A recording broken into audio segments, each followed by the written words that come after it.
आज की इस वीडियो में हम वैल्यू के ऊपर बात करेंगे कि आप वैल्यू को किस तरह अपने ड्राइंग में अप्लाई कर सकते हैं। पहले हम ये जानते हैं कि वैल्यू है क्या। मैंने यहाँ पे 9 बॉक्स बनाए हैं। वैसे वैल्यू ग्रे स्केल को हम 10 बॉक्स में बनाते हैं। मैंने लास्ट बॉक्स इसलिए नहीं बनाया क्योंकि लास्ट बॉक्स हमारा खुद ही पेपर है। वैल्यू की मदद से हम पता लगा सकते हैं कि वो ऑब्जेक्ट कितना डार्क और कितना लाइट है।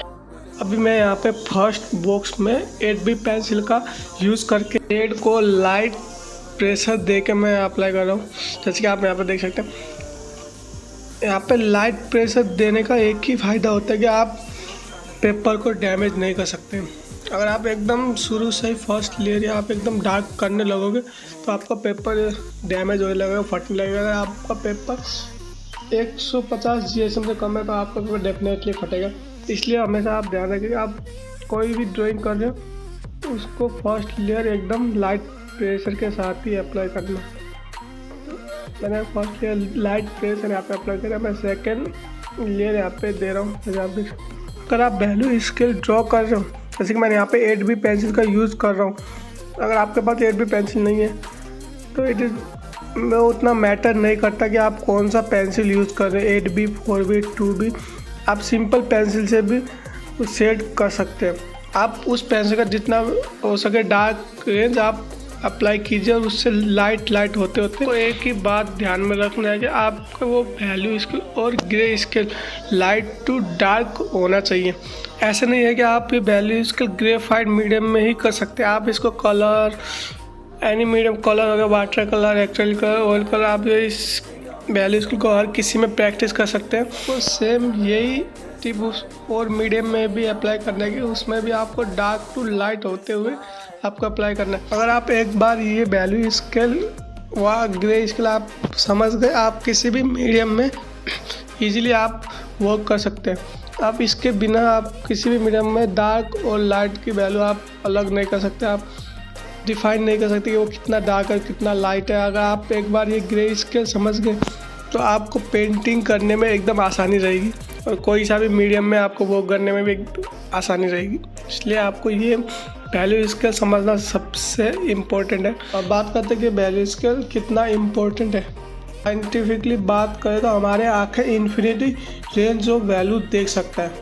इसीलिए हम इस वैल्यू स्केल का यूज़ करते हैं कि हम उस इन्फिनिटी रेंज को मिनिमम जितना सिंप्लीफाई हो सके उतना कम रेंज में हम किसी भी ऑब्जेक्ट को दिखा सके। जितना हम अपने ऑब्जेक्ट को सिंप्लीफाई करके कम वैल्यू में हम बनाएंगे उतना हमारा ऑब्जेक्ट एकदम अट्रैक्टिव लगेगा। अगर आपके वैल्यू के ऊपर अच्छे से नॉलेज नहीं है तो आपकी ड्राइंग ऐसी बनेगी। जैसे कि आप इस पिक्चर में देख सकते हैं, यहाँ पे आपको पता नहीं चलेगा कि लाइट कहाँ से आ रहा है, कहाँ पे इसके शेड अलग हो रहे हैं, कहाँ पे क्या शैडो पड़ रहा है, कहाँ पे हाईलाइट पड़ रहे हैं। यहाँ पे आपको अच्छे से डिफाइन नहीं हो पा रहे क्योंकि इसमें आप वो वैल्यू की नॉलेज आपको कम देखने के लिए मिलेगी। इसलिए यहाँ पे लाइट और डार्क उतना यहाँ पे अप्लाई नहीं हो पा रहा है। जो प्रोसेस होता है किसी भी ऑब्जेक्ट में वैल्यू को अप्लाई करने के लिए और इल्यूजन क्रिएट करने के लिए, form, space and light in a drawing is called shading. अगर आप इस वैल्यू ग्रेड को इजीली समझ पाते हो तो आप इजीली इसको ड्रॉ कर लेते हो तो आपके 40 to 50% आपके आर्ट में फंडामेंटल स्ट्रॉन्ग हो जाएंगे। बाकी के फंडामेंटल तो हम बाद में बात करेंगे। ये हमारा पहला फंडामेंटल है आर्ट के ऊपर। मैं सेकेंड बॉक्स में भी वही 8B पेंसिल का यूज़ करके यहाँ पे लाइट प्रेशर के साथ ही अप्लाई कर रहा हूँ। मैं कोशिश कर रहा हूँ कि जो मैंने फर्स्ट बॉक्स में जितना डार्क बनाया था उससे कम मैं यहाँ पे डार्क रेंज ला पाऊँ। और एक बात यहाँ पे, जब भी मैं यहाँ पे कोई भी वैल्यू रेंज सेट करूँगा मैं उसको फ्लैट करते हुए चलूँगा क्योंकि फ्लैट वैल्यू एकदम इम्पोर्टेंट है। ऐसा नहीं कि आप बॉक्स में एकदम डार्क टू लाइट भरे जा रहे हो और उसके बीच में कोई लाइट वैल्यू के रेंज में आपको थोड़ा सा डार्क दिखे, डार्क वैल्यू के रेंज में आपको थोड़ा सा लाइट दिखे। वैसा करोगे आपका पूरा वैल्यू स्केल गलत हो सकता है। फिर से आप उसको सही करने के लिए जहाँ भी डार्क हो उसको थोड़ा इरेज कर दीजिए और जहाँ भी लाइट हो उसमें थोड़ा सा शेड आप अप्लाई कर सकते हैं। ये वैल्यू स्केल बनाने में मुझे 1.5 से 2 घंटे लगे। अगर आप इस वैल्यू स्केल को पहली बार बना रहे हो तो आपको मिनिमम भी 2 से 3 घंटे लगने चाहिए। अगर आप वैल्यू रेंज इस 2 से 3 घंटे से पहले आप कंप्लीट कर पा रहे हो तो आप समझ लेना कि आप गलत कर रहे हैं। फिर से आप उसको बनाइए, जब तक आपका वो परफेक्ट ना बने तब तक आप उसको रिक्रिएट कीजिए और उसको एकदम ठीक और फ्लैट करिए। और आपको एकदम ध्यान में रखना कि बनाते समय कि आपका वैल्यू स्केल पहले तो डार्क टू लाइट जाना चाहिए। दूसरी बात, वो जो आप बना रहे हो वो एकदम फ्लैट, हर एक बॉक्स में वैल्यू स्केल फ्लैट होना चाहिए। ऐसा नहीं कि ये वैल्यू स्केल आपको ट्रेडिशनली आपको हेल्प कर गई है, आप डिजिटली भी आपको वैल्यू स्केल आपको हेल्प कर सकता है। अब यहाँ पे मैं तीसरा बॉक्स यहाँ पे तो ये 8B पेंसिल का यूज़ करके लाइट प्रेशर दे के ही मैं यहाँ पे आप शेड अप्लाई कर रहा हूँ।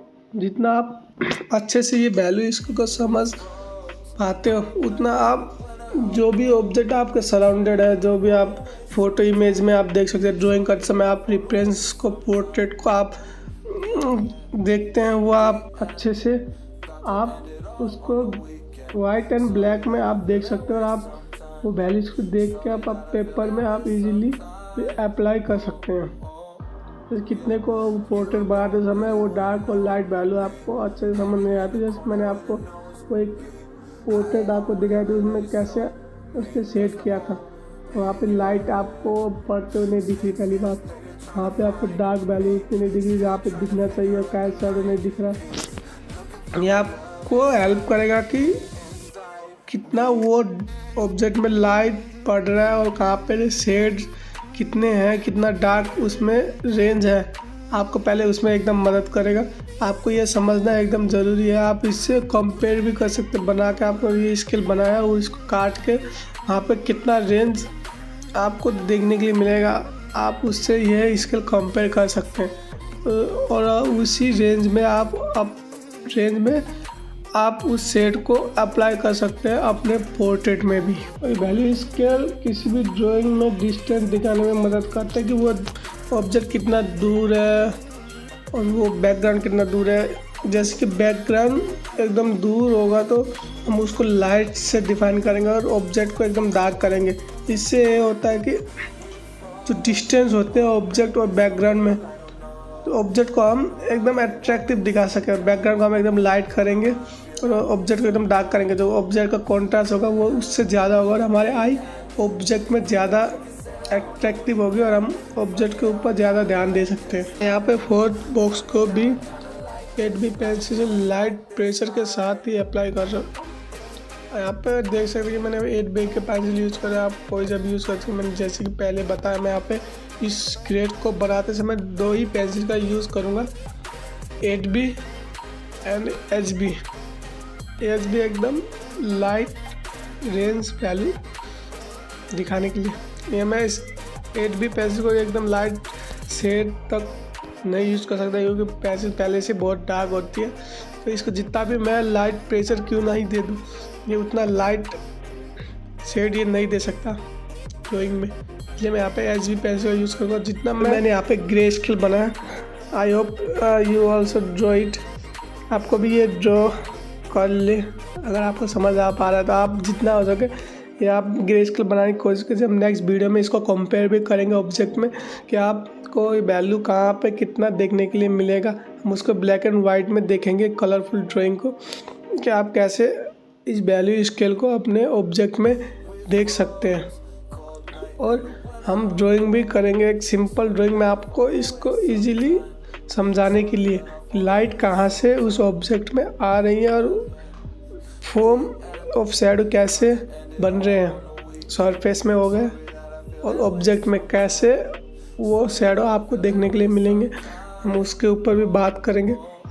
अब आपको ये वीडियो समझ आ रही है, जो मैं ड्राइंग कर रहा हूँ वो भी आपको अच्छे से दिख रहा। मैंने स्पीड को ज़्यादा स्पीड अप नहीं किया क्योंकि वैसे थोड़ा सा मैंने अप किया है कि वीडियो ज़्यादा लंबा ना बने, और मैंने इतना स्पीड अप भी नहीं किया कि वीडियो ज़्यादा छोटा और आपको समझ भी ना आए। मैंने कहीं 2x स्पीड और 4x स्पीड का यूज़ किया ज़्यादातर और थोड़े ही रेंज में मैंने 8 स्पीड का यूज़ किया कि वीडियो ज़्यादा लंबा ना बने, आपको बोर भी ना लगे। जैसे कि मैंने पहले कहा था कि आप ड्राइंग करते समय अपने उस बॉक्स को फ्लैट वैल्यू की ले के चलें। जैसे कि मैंने इस बॉक्स में देखा कि यहाँ पे थोड़ा सा डार्क डॉट आपको इजीली देखने के लिए मिल रहा है। मैं नीडेड इरेजर की मदद से मैं उस वैल्यू को कम करने की कोशिश कर रहा हूँ। उसको इस बॉक्स में जोन सा वैल्यू मैं उसको मैच कर रहा हूँ। आप भी, आपके पास अगर नीडेड इरेजर नहीं है तो कुछ नहीं, आप किसी भी इरेजर का यूज़ कर सकते हैं उस वैल्यू को कम करने के लिए, उससे मैच करने के लिए, फ्लैट वैल्यू दिखाने के लिए। जैसे कि आपने यहाँ पे देखा। अब मैं यहाँ 5th बॉक्स में भी 8B पेंसिल का ही यूज़ कर रहा हूँ। जैसे कि आप वैल्यू स्केल बना रहे हो, अगर आपको लगेगा आप लाइट टू डार्क आप वैल्यू स्केल को ड्रॉ करें, ऐसा नहीं हो सकता, क्योंकि आपको कंपेयर करते हुए चलना पड़ता है। अगर आप लाइट टू डार्क करेंगे तो आपको वो डार्क वैल्यू उतना समझ नहीं आएगा, तो आपका वैल्यू रेंज कम भी बन सकता है और ख़राब भी बन सकता है। इसलिए आप हमेशा ध्यान रखें कि आप डार्क टू लाइट होते जाइए कि आप उसको कंपेयर कर सकेंगे तो कितना डार्क और आपको कितना लाइट उस रेंज को बनाते हुए जाना है, तो आपको इसलिए ईजी रहेगा तो वैल्यू स्केल को बनाने के लिए। मुझे लगता है कि पीछे वाला बॉक्स 5th बॉक्स से थोड़ा और डार्क होना चाहिए। मैं इसको और HB पेंसिल से और डार्क कर रहा हूँ कि उससे थोड़ा और डार्क दिखे, और मैं उसको फ्लैट करते हुए भी चल रहा हूँ। अब मैं यहाँ पे 6th बॉक्स में शेड अप्लाई कर रहा हूँ या वैल्यू दे रहा हूँ। यहाँ पे मैं 8B पेंसिल का यूज़ कर रहा हूँ एकदम लाइट प्रेशर के साथ। एकदम मैं यहाँ पे टॉप में उसके ऊपर पकड़ के एकदम टच करके पेपर में एकदम लाइट शेडिंग में यहाँ पे अप्लाई करने की कोशिश कर रहा हूँ। यहाँ पे आप देख सकते हैं कि मेरा 5th बॉक्स और 6th बॉक्स थोड़ा सेम दिख रहा है, इसलिए मैं 5th बॉक्स को और थोड़ा डार्क कर रहा हूँ या HB पेंसिल का यूज़ करके उसको फ्लैट करते हुए मैं आगे उसको और डार्क कर रहा हूँ। मैंने लगाया और भी डार्क 4th बॉक्स को और डार्क होना चाहिए उससे 5th बॉक्स से, मैं उसको 6th बॉक्स को और डार्क कर रहा हूँ HB की मदद से। यहाँ पे मैं HB पेंसिल का ही यूज़ कर रहा हूँ। अभी यहाँ पे मैं थोड़ा डार्क करते करते ऊपर इसका रेंज में देख रहा हूँ कि हाँ इस पेंसिल से अलग का शेड अलग दिखे। यहाँ पे डार्क टू लाइट होते हुए अभी जा रहे हैं। यहाँ पे मैं 7th बॉक्स अभी मैं ड्रॉ कर रहा हूँ HB पेंसिल का मदद लेके। तो ऐसा नहीं कि मैं यहाँ पे एकदम लाइट हार्ड प्रेशर का यूज़ कर रहा हूँ, यहाँ पे लाइट प्रेशर का ही यूज़ कर रहा हूँ HB पेंसिल का यूज़ करके। मैंने उसको पेंसिल को एकदम टॉप में पकड़ा हुआ है क्योंकि उसमें थोड़ा प्रेशर ना पड़े और लाइट प्रेशर ही अप्लाई हो। इसलिए आप कभी भी कोई भी शेडिंग कर रहे हो तो आप हमें ध्यान रखिएगा आपको जो होल्डिंग पोजीशन है आप उसको टॉप में पकड़े और थोड़ा टिल्ट करके आप ड्रॉ करें। ऐसे HB पेंसिल एकदम हार्ड होती है और आपको पेपर में थोड़ा डैमेज देखने के लिए मिल सकता है अगर आप उसमें ज़्यादा प्रेशर अप्लाई करेंगे तो। मैं यहाँ पे टिश्यू पेपर का यूज़ कर रहा हूँ क्योंकि मेरे हैंड में जो ऑयल निकलते हैं, जो वाटर होते हैं थोड़े थोड़े, वो पेपर में ना लगे और पेपर ख़राब ना हो। मैं उसके ऊपर अगर शेडिंग करूँगा तो मैं उसमें लाइट प्रेशर का अप्लाई नहीं कर सकता। अगर वो ऑयल लग गया तो उसको इरेज करने में और शेड करने में थोड़ा मुश्किल रहता है। अगर आप कोई भी शेडिंग कर रहे हो आपके हैंड के नीचे कोई पेपर टिश्यू आपके पास जो भी हो आप उसको अप्लाई कर सकते हैं और वो एकदम साफ़ रहना चाहिए और उसमें पेपर में कोई भी डैमेज ना होना चाहिए। इसलिए ये एकदम इम्पोर्टेंट है कि आप शेडिंग करते समय अपने हैंड के नीचे कुछ पेपर और प्लास्टिक आप रख सकते हैं अपने ड्राइंग शीट को सेव करने के लिए। जैसे कि मैंने पहले बताया कि आपको ये वैल्यूज़ के किसी भी ऑब्जेक्ट में डार्क लाइट कितना डेप्थ दिखाना है, कितना लाइट दिखाना है, कहाँ से लाइट सोर्स आ रही है, आप उसको इजीली डिफाइन कर सकते हैं और पर्सपेक्टिव भी आप इससे दिखा सकते हैं कि ऑब्जेक्ट कितना दूर है और कितना पास है। इस वीडियो को लास्ट तक देखने के लिए आपको थैंक यू और कंग्रेचुलेसन। आज वीडियो कुछ लंबा बन गया तो कुछ नहीं, वीडियो लंबा इसलिए बना कि आपको मैं अच्छे से सब समझा पाऊँ। अगर आपको वीडियो अच्छे से समझ आई हो तो कमेंट कर सकते हैं नीचे। आपको पसंद आई हो तो नॉलेज आपने गेन किया तो आप इस चैनल को सब्सक्राइब कर सकते हैं। मैं आप आने वाले फ्यूचर में और ऐसे इंटरेस्टिंग वीडियो बनाता रहूँगा। तो इंटरेस्टिंग तो था नहीं, अब आपको नॉलेज कुछ नया न्यूज़ सीखने के लिए आप लोगों को मिला। मैं उतना समझाने में अच्छा तो नहीं हूँ। आई होप आपको समझ आई हो जो मैंने आपको इस वैल्यू के ऊपर जो फंडामेंटल बताए, आर्ट के फंडामेंटल बताए हो, आपको समझ आए हो। आज के लिए इतना ही। Keep practice, keep growing.